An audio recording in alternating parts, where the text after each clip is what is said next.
Swami Samarth Austro remedies हबमध्ये आपले स्वागत आहे। खूप प्रयत्न करूनही नोकरी मिळत नाही।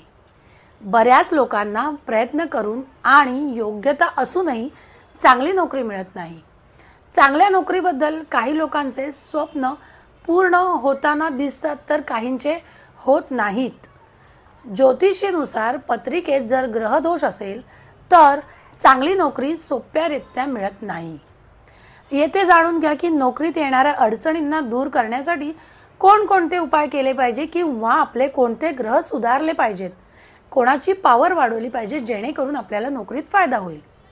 नोकरी मिळण्यासाठी सूर्य, गुरु आणि शनी ग्रहाचे उपाय केले पाहिजेत। सूर्य ग्रहासाठी रोज सकाळी आदित्य हृदय स्तोत्राचे पठण केले पाहिजे।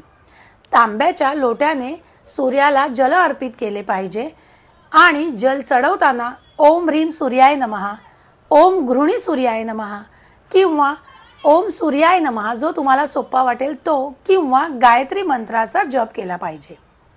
दुसरं, गुरुग्रह। गुरुग्रहासाठी महादेवाची पूजा केली पाहिजे किंवा पिवळ्या वस्तूचे दान केले पाहिजे। तुम्हाला जमत असेल तर शक्यतो गुरुवारी पिवळे वस्त्र घाला आणि एखाद्या ज्योतिषांना विचारून तुम्ही पुष्कराज रत्न धारण करू शकता। त्याचप्रमाणे शनिग्रह। प्रत्येक शनिवारी शनिदेवाचा मंत्र ओम शनैश्चराय नमःचा किमान 108 वेळा जप करा। त्याचप्रमाणे शनिवारी मारुती मंदिरात जा किंवा मंगळवारी जरी तुम्ही मारुती किंवा शनीच्या मंदिरात गेले तरी चालेल। तिकडे जाऊन 5 बुंदीचे लाडू तुम्हाला प्रसाद दाखवायचा आहे आणि ते बुंदीचे लाडू तिथेच सगळ्यांना वाटून यायचे आहेत।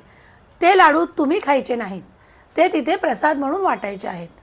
तर अशा प्रकारे तुम्ही या 3 ग्रहांचे उपाय करून आपले ग्रह सुधारू शकता आणि नोकरीतल्या अडचणी दूर करू शकता। नोकरी संदर्भात कुंडलीचे संपूर्ण अध्ययन करणे आवश्यक आहे। तुम्ही तुमच्या नोकरीत काय अडचणी आहेत हे पाहण्याकरता आपली कुंडली आपल्या जवळच्या ज्योतिषांना दाखवू शकता।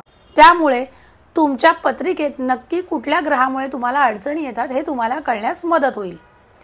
जर तुमच्याजवळ ज्योतिषी नसतील तर तुम्ही मला माझ्या मोबाईल नंबरवर कॉन्टॅक्ट करू शकता।